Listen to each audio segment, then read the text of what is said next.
ফেরাউনের কাছে যেতে হবে। কি করতে যেতে হবে? কালেমার দাওয়াত দিতে, কালেমার। কিন্তু ওই সেই ফেরাউন 10 বছর আগে মুসার এগেনস্টে অর্ডিন্যান্স জারি করেছিল, মুসাকে যেখানে পাবে সেখানে গ্রেফতার করো। বাট এরপরও মুসা নবীর কোনো ভয় হয় না, ভরসা আল্লাহর উপর। এরপরেও মুসা আলাইহিস সালাম বললেন, আল্লাহ, ফেরাউনের বিরাট বাহিনী, আমি তো ফেরাউনের কাছে দাওয়াত দিতে যাব, আপনার কাছে আমার কিছু দাবি দেওয়া আছে। আল্লাহ বললেন, বলো। আল্লাহ পাকের নবী মুসা বললেন, কালা রাব্বি ইশরাহ লি সাদরি। আল্লাহ পাকের নবী মুসা বললেন, আল্লাহ, ফেরাউনের কাছে কালেমার দাওয়াত দিতে যাব, তার আগে আপনি আমার বক্ষটাকে আরো প্রশস্ত করে দিন। আল্লাহ, আমার বক্ষে আপনি আমার সাহসিকতা আরো বাড়িয়ে দিন। মুসা আলাইহিস সালাম বললেন, আল্লাহ, ফেরাউনের বিরাট লস্কর, বিরাট সৈন্যবাহিনী, ওর বিরুদ্ধে মোকাবেলা করতে গেলে না, আর ফেরাউনের দরবারে যে কালেমার প্রচার করতে গেলে বিরাট সাহস দরকার, তুমি আমার কলিজায় আর একটু সাহসিকতা দান করো। ওয়াসিরলি আমরি, আমাকে এই যে দায়িত্বটা দিয়েছ আল্লাহ, এই দায়িত্বটা পালন করা তুমি আমার জন্য সহজ করে দাও। আর একটু মন খুলে বলেন, আহলুল উকদাতাম মিন লিসানি ইয়াফকাহু কওলি। ও রব্বুল আলামিন, আল্লাহ, আর আমার জবানে রয়েছে জড়তা, মানুষ আমার কথা ভালো বুঝতে পারে না। আল্লাহ, তুমি আমার জবানের জড়তাকে দূর করে দাও। ইয়াফকাহু কওলি, ইয়াফকাহু কওলি, মানুষ যাতে আমার কথা বুঝতে পারে।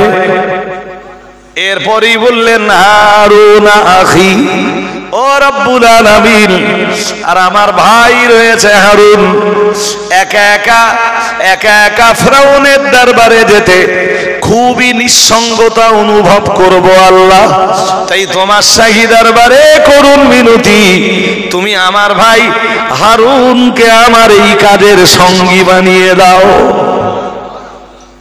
আল্লাহ, আমার ভয় টয় লাগে না, কিন্তু এরপরও যদি আমার ভাই হারুনকে একটু সঙ্গে দিতে, দু ভাই যে কালেমার দাওয়াত দিতুম। শুনছেন নাকি? হ্যাঁ, দুই ভাই বেরিয়ে যাচ্ছেন এবার। আল্লাহর কাছে দোয়া কবুল হলো। এই যা পড়ছি সব বলো কোরআন থেকে, কোরআনের সূরা তাহা থেকে পড়ছি। যদি কোরআনের আয়াত ধরে ধরে তাফসীর করি সে তো আরো বিরাট ব্যাপার। আমি তো যেইটুকু দরকার জাস্ট ওইটুকু আপনাকে শোনাচ্ছি। মুসা আলাইহিস সালাম আর হারুন আলাইহিমাস সালাম দুজন এলেন ফেরাউনের দরবারে। এসে কথা তো অনেক, জি, শুধু এখানকার মূল যে কথা, যেই কথাটা আমার আজকের বক্তব্যের সঙ্গে মিলে যাবে, সেই কথাটা শুধু বলছি, সেই কথাটুকুই আপনাকে শোনাবো। সূরা, কোন সূরা বলেছি? তহা বলেছিলাম তো, সূরা তহা। চলেন দেখি সূরা তহায় কি আছে। আল্লাহ পাকের কোরআন জানিয়েছে, মহান আল্লাহ জানিয়েছেন, হযরত নবী মূসা আলাইহিস সালাম ফেরাউনের দরবারে এলেন তার ভাইকে সঙ্গে করে নিয়ে, আর দুই ভাই মিলে রব্বুল আলামিন আল্লাহর দিকে ফেরাউনকে আহ্বান করলেন।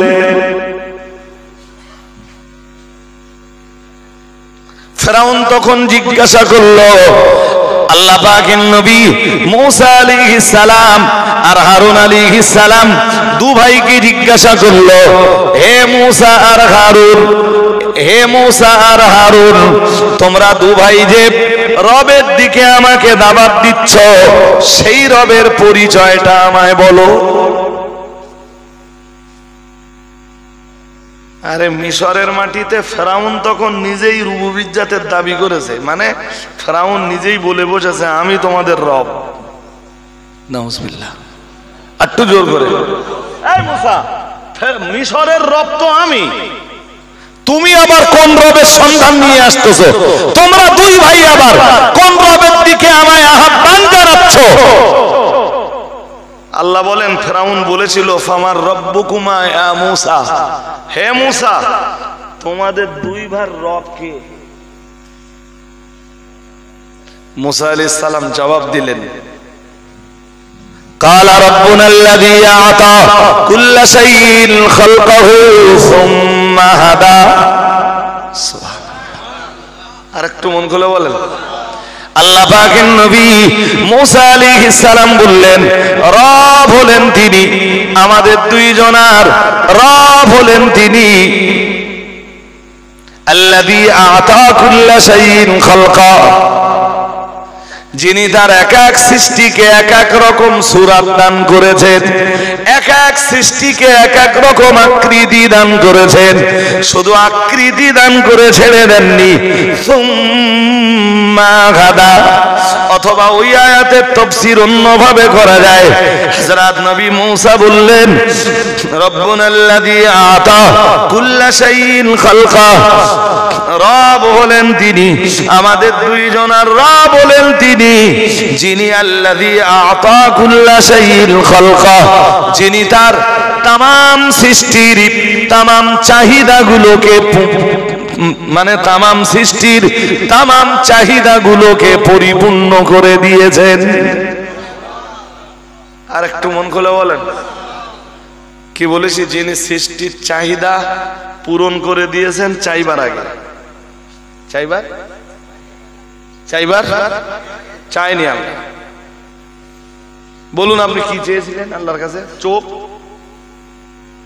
দেখার জন্য চোখ চেয়েছিলেন কোনোদিন? হ্যাঁ না বলেন। হ্যাঁ, কাজ করবার জন্য হাত চেয়েছিলেন কোনোদিন? বাড়ি যেয়ে মারে জিজ্ঞেস করবেন, মা কি আল্লাহর কাছে হাত তুলে কোনোদিন বলেছিল যে আল্লাহ আমার এমন একটা সন্তান দিও, সেই সন্তানের যেন দুটো পা থাকে, দুটো হাত থাকে, দুটো চোখ থাকে, দুটো কান থাকে? মায় কোনোদিন বলেছিল? হ্যাঁ না জোর করে বলেন। তাহলে আমরা কিচ্ছু চাইনি, না চাইতেই আল্লাহ না চাইতেই যিনি সৃষ্টির চাহিদাকে পূর্ণ করে দিয়েছেন তিনি হলেন রব। আরেকটু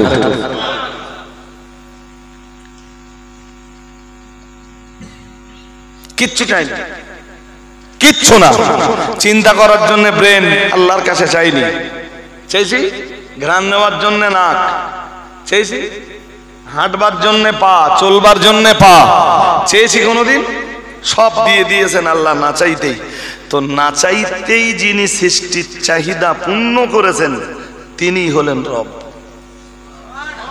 আর তাহলে এখান থেকে কি বার হলো বলেন তো? মুখস্থ করতে করতে বাড়ি যান। রব তিনি যিনি সৃষ্টি করেছেন, রব তিনি যিনি সৃষ্টির চাহিদা পূরণ করেছেন। আমরা যেন আল্লাহকে বললাম আল্লাহ, রবের আর পরিচয় কি? মুসা আলাইহিস সালামের পরিচয় দেওয়াটা আল্লাহর এত ভালো লাগলো, আল্লাহ কোরআনে কোট করে দিলেন। আল্লাহ বললেন রবের আর একটা পরিচয় আছে। পরিচয় কি? আল্লাহ বললেন সুম্মা হাদা, তারপরে যিনি রাস্তা দেখিয়েছেন তিনি হলেন রব। আর একটা মন খুলে আমার দেশের একটা ছোট্ট দৃষ্টান্ত দেই। হাঁসের পিলে আর মুরগির বাচ্চা একই তামায় ওঠে তো? হ্যাঁ না, কিচ্ছু বলে না। হাঁস কি তা দেয়? তা দেয় কে? একই তাবায় হাঁসের পিলে মুরগির বাচ্চা দুটি উঠতেছ তো। হ্যাঁ, তো মুরগির বাচ্চা পানিতে ছেড়ে দেবে, কিচ্ছু বলে না, মরে যাবে, মরে যাবে। হাঁসের বাচ্চা পানিতে ছেড়ে দেবে, ও সাঁতরাবে, হ্যাঁ না বলে? ভেসে থাকবে, থাকবে নি? থাকবে। আচ্ছা বলুন তো, হাঁসের বাচ্চাকে কে পানিতে সাঁতার দিতে শিখিয়েছেন? সুবহানাল্লাহ বলেন।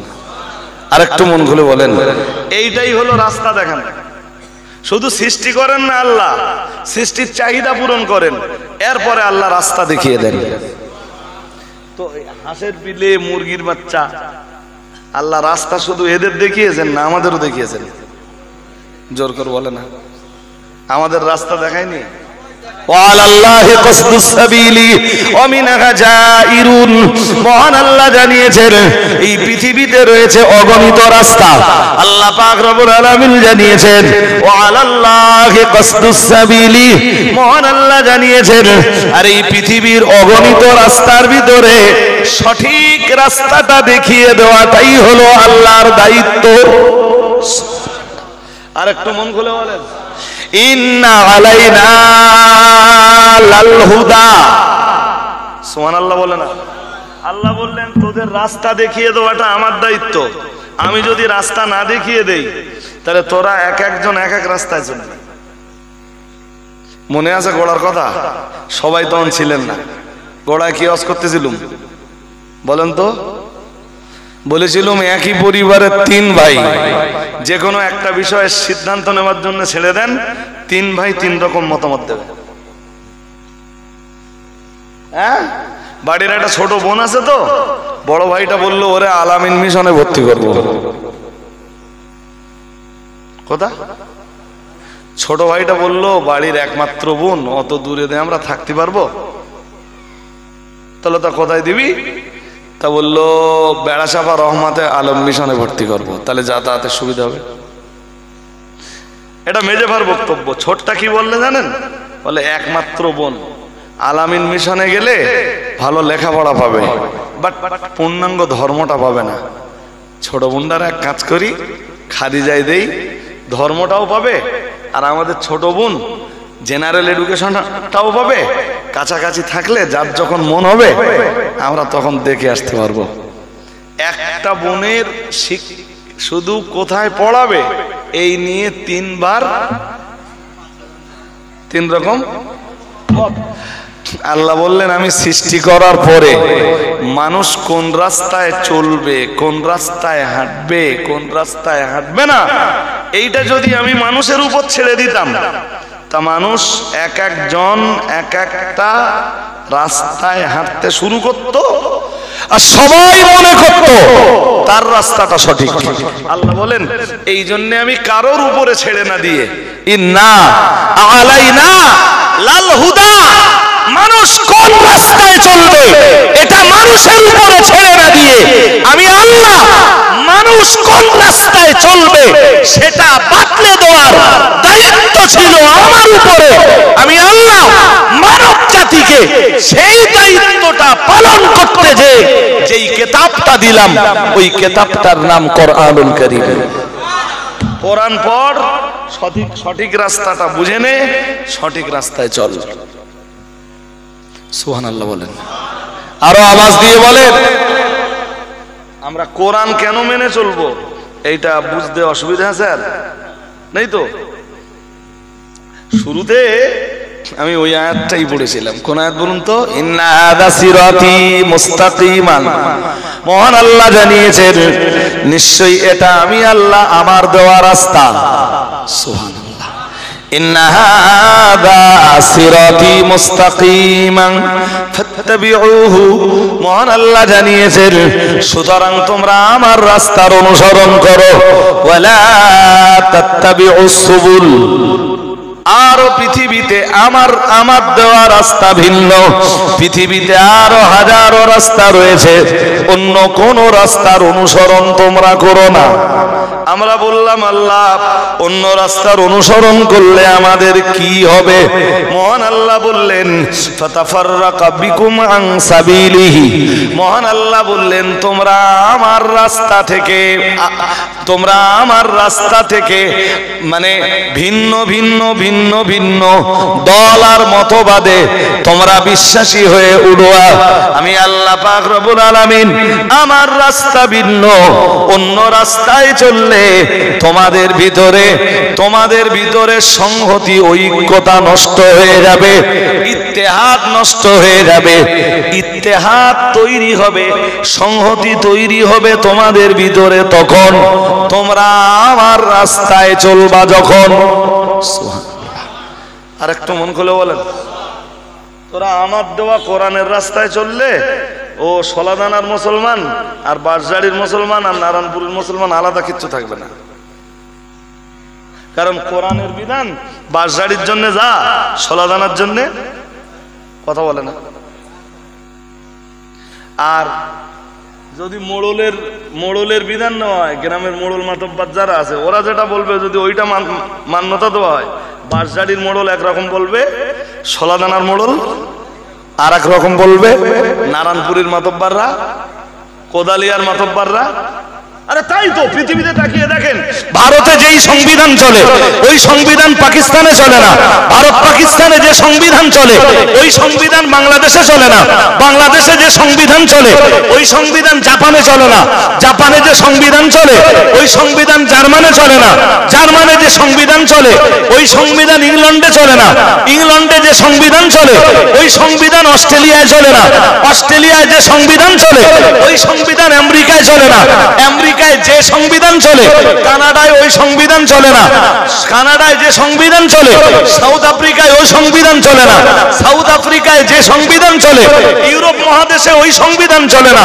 এক এক দেশের মানুষের তৈরি করা সংবিধান এক এক রকম, অথচ পৃথিবীতে কোরআনের অনুসারী যারা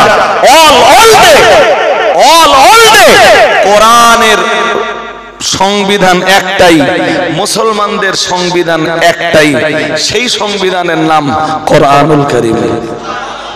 আরেকটু মন খুলে বলেন। তাই আল্লাহ বললেন, তোরা আমার রাস্তা অনুসরণ করলে তোদের ভিতরে সংহতিটা বেঁচে থাকবে, ঐক্যতা তোদের ভিতরে, ইত্তেহাদটা টিকে থাকবে। যেই দিন তোরা আমার কোরআনের থেকে দূরে সরে যাবি, আমার দেওয়া রাস্তাকে অনুসরণ না করে শয়তানের তৈরি করা রাস্তার অনুসরণ করবি, তোদের ভিতরে আর কোন সংহতি জোর করে বলেন নেই তো। আপনি বলুন, আজকে পৃথিবীর যে কটা মুসলিম কান্ট্রি আছে এই কটা মুসলিম কান্ট্রি চিন্তা ভাবনা এক আছে না আলাদা আছে? কেন কোরআন নামীয় সংবিধান থেকে দূরে সরে যাবার কারণে, আল্লাহর দেওয়া রাস্তাকে বর্জন করার কারণে। এই যে কাজ করবেন আল্লাহর, এরপরেও চাইতে হবে কার কাছে? কে জানে, আমি বোঝাতে পারছি কিনা জানি না। ইব্রাহিম আর ইসমাইল বাপ আর বেটা কাবা সংস্কারের পরে, কাবা সংস্কার করেছেন যে আল্লাহর হুকুমে, সংস্কার করার পরে কাবার দেওয়াল উঁচু করার পরে আবার ওই আল্লাহর কাছে হাত তুলে বলছেন, আল্লাহ আমরা বাপ আর বেটা মিলে এই যে কাবার দেওয়ালটা উঁচু করলুম, আল্লাহ তুমি এইটা একটু কবুল করে নাও।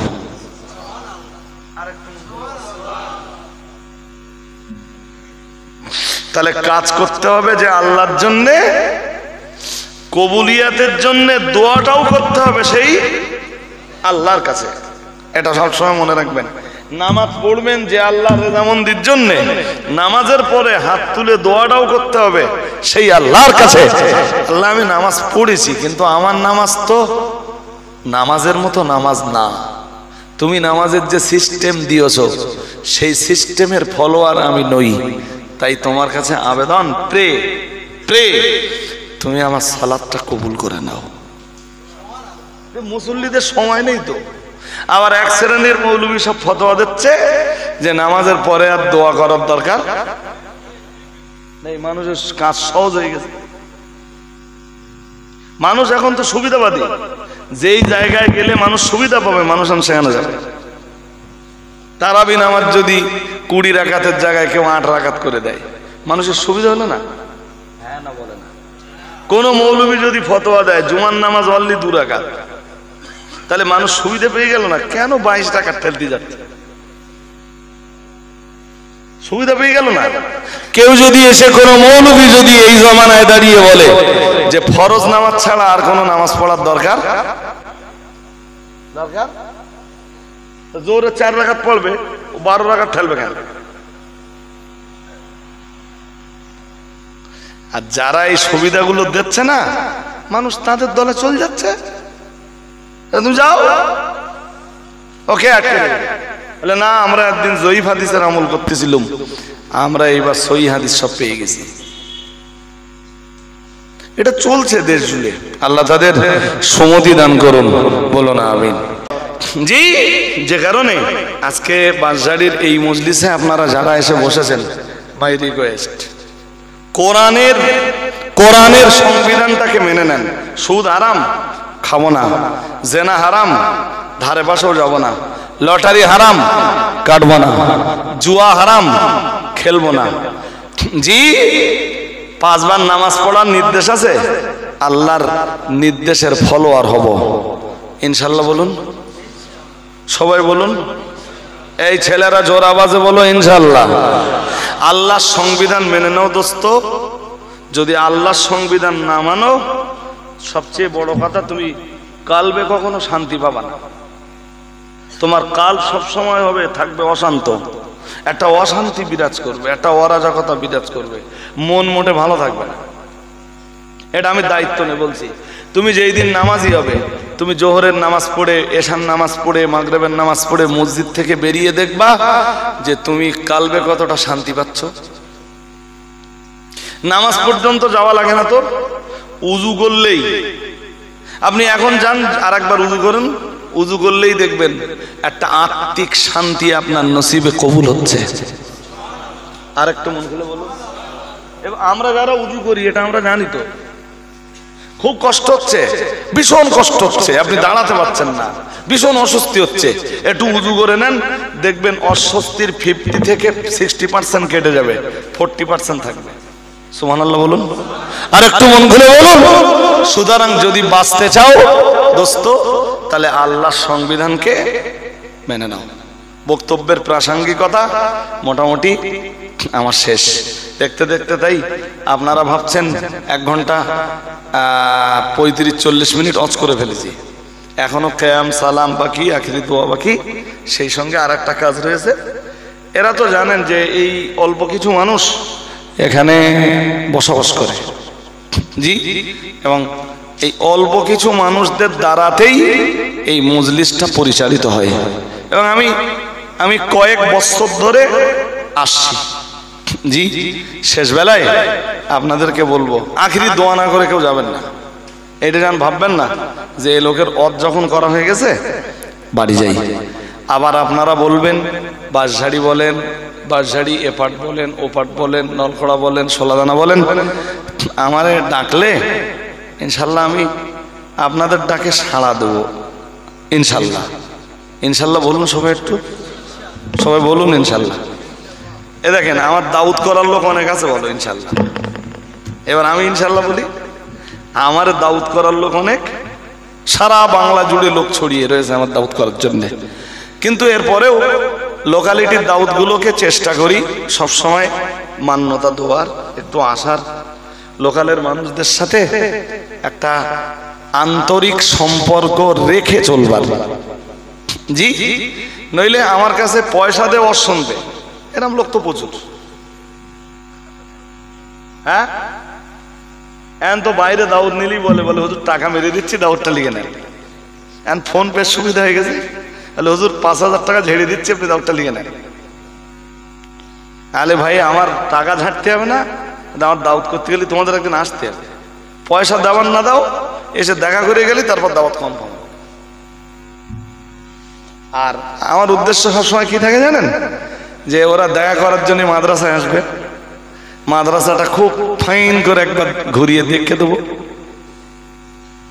দিলে আমার এই মাদ্রাসার চিত্র দেখে বাড়ি গেলে ওরা আর ভুলতে পারবে না কোনোদিন ইনশাল্লাহ।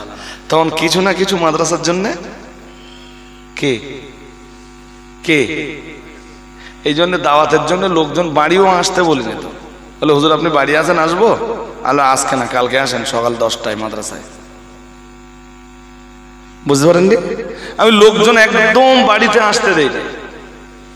1 কাপ চা খাবে, ঠিক আছে মাদ্রাসায় আসুক, মাদ্রাসাটা দেখাবো তারপর।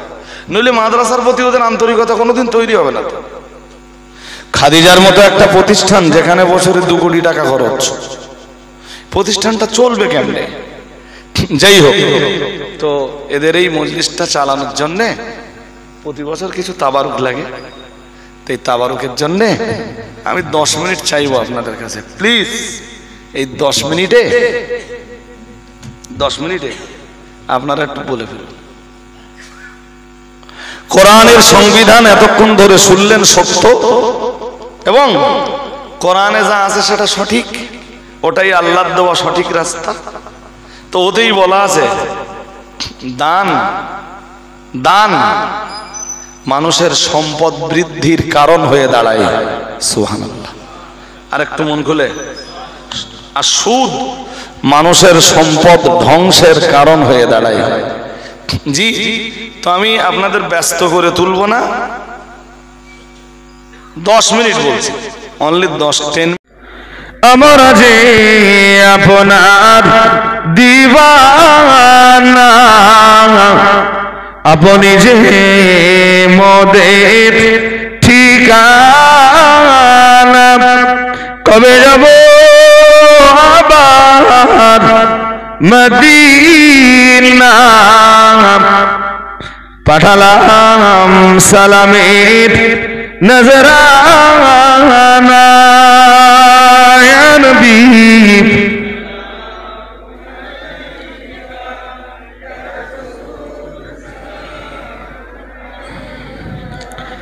ইয়া হাবিবি সালামু আলাইকা,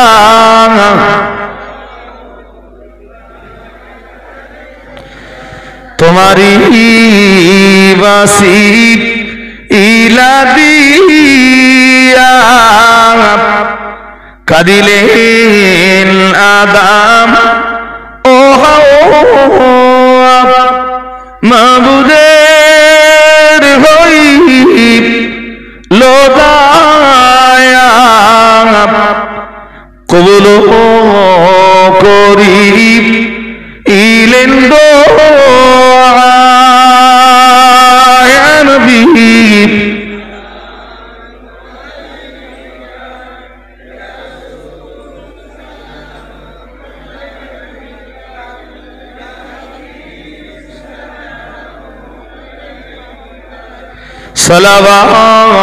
সালাওয়াতুল্লাহি